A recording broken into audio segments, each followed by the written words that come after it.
I'm just in an absolute loss of words. I'll have to talk on the video because this is on YouTube.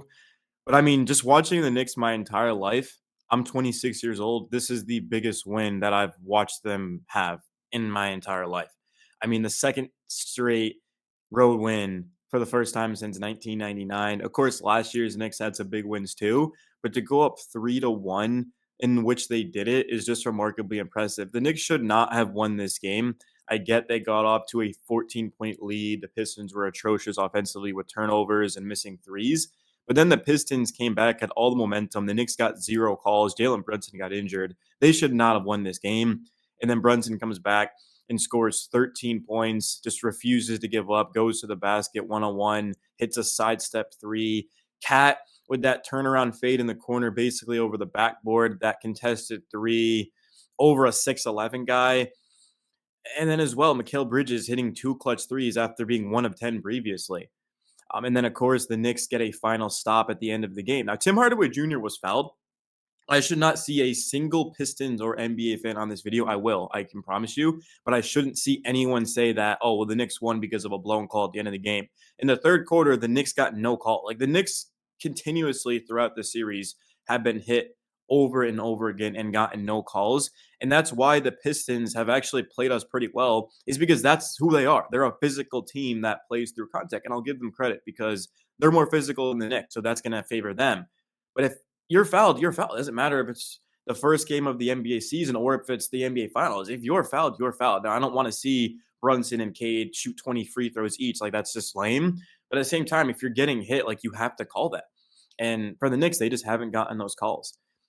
And we saw as well in the first game, the Knicks were able to come back because they started to properly be officiated. And towards the end of this game, where the Knicks experience was able to just show, I mean, they thrived off of that, especially because, again, Cat and Brunson are the best players on the court, at least in my opinion. I mean, I'm sure you can make an argument for Cade maybe being better than Cat, but I disagree. And I think that showed at the end of this game is that Karl-Anthony Towns is one of the greatest players to ever play basketball in the history of this league, and he just completely took over. And he was in foul trouble too. So not only does Cat have to basically score every single possession, but he has to get stops against a tough Pistons team that's given him a lot of issues, as we've seen. But the Knicks pulled through. Overall, we are going to break down the stats and things like that, but I just wanted to express how I felt about this game right away, saying that this is the biggest win that I've seen the Knicks have in my life, and I think it's only going to get better. I mean, the Knicks have proven to me throughout this series that absolutely there's a lot of work to do, and they're not a perfect, flawless team, but they've shown to me that they can beat anyone. They really can. And I think the Knicks are only going to get better as time goes on, but they cannot have all of these like volatile stretches where they look amazing, right? They get up to 14 and all of a sudden they're down 7-8. Like that just can't happen. The Knicks need to steamroll a team if they get off to a great start. We've seen that against Boston and Cleveland too. They have great stretches. OKC even. They've gone up double digits against those teams and then they just blow it. So the Knicks need to keep their foot on the gas, and they just are at their best as well when they're moving the basketball freely. Josh Hart, I like when he's on the ball, honestly, because he's able to find Brunson and Mikal, even Cat, whether it's on a cut or a screen, like an off ball or something like that. So, yeah, the Knicks definitely had a big win, man. I did not think we were going to pull this out. I still did believe, and then Brunson came back, and man, he was just on one for sure. I mean, this was such a good win, big time performance. Mikal Bridges, 3 of 12. If you just look at the box score, you're going to be like, Mikal was awful. And you're probably right. But again, those 2 threes that he hit, the Knicks don't win this game without those. I mean, that just completely flipped the script. OG Anunoby, he just continues to struggle. I mean, it almost seemed like OG wasn't even out there. He just missed every shot he took. Really, really rough game for OG, man. He's just got to be better. Really, you could argue that the two most important players aren't even Cat and Brunson. And I will say, Mikal and OG had stretches defensively that were absolutely elite, incredible. So again, it wasn't like they did nothing. But in terms of their efficiency, you don't trade 5 first-round picks for Mikal. You don't trade, of course, Emmanuel Quickly and RJ Barrett for OG to be 3 of 14, right? For Mikal to be 3 of 12. So yes, defensively they did their job, but they still have to make their shots, even though they're going to be more contested. Obviously, they're not going to get a lot of open looks, but you got to knock them down, man. It's the NBA playoffs. Karl-Anthony Towns, one of his best games as a Knick.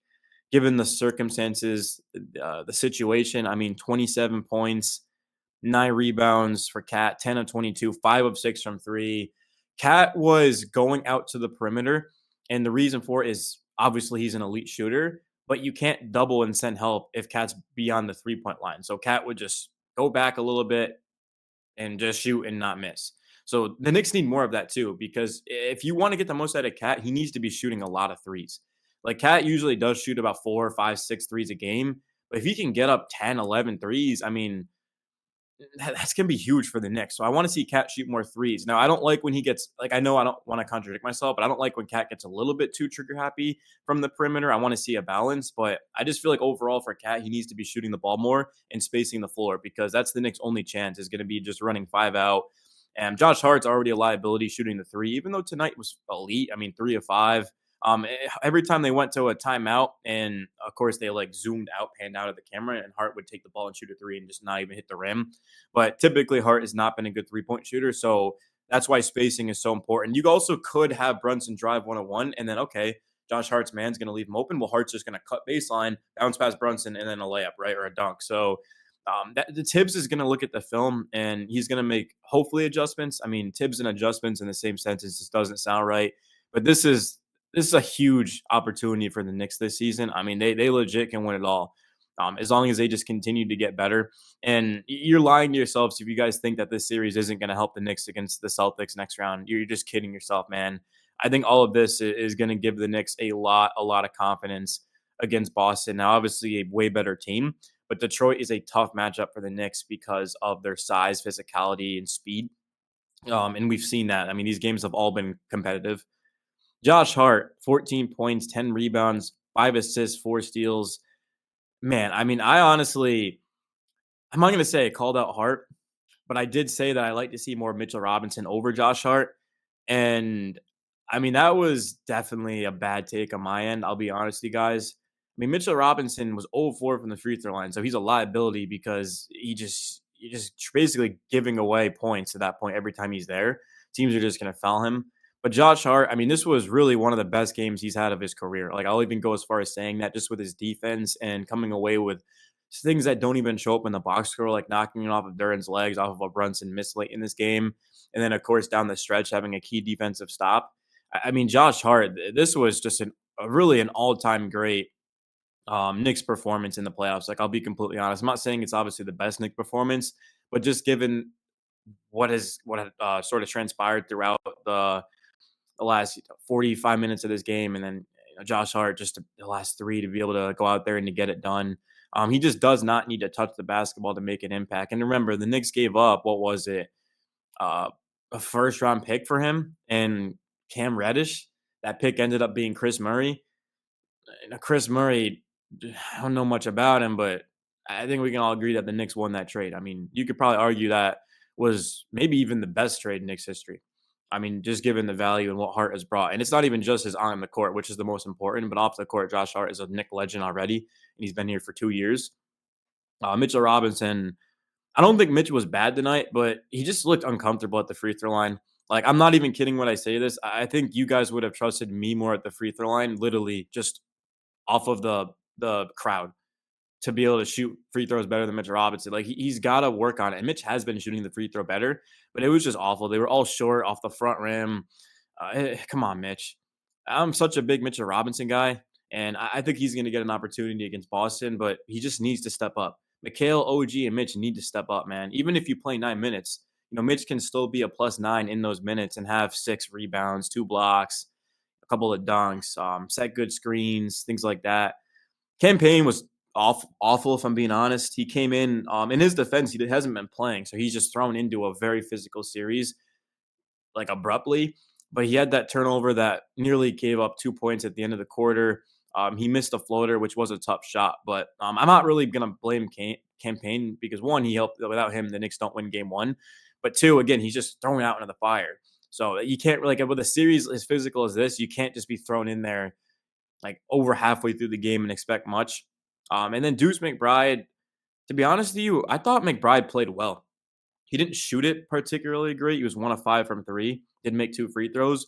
But I just feel like the Knicks, when McBride are out there, are just so much better defensively, man. And then Landry Shamet played a minute.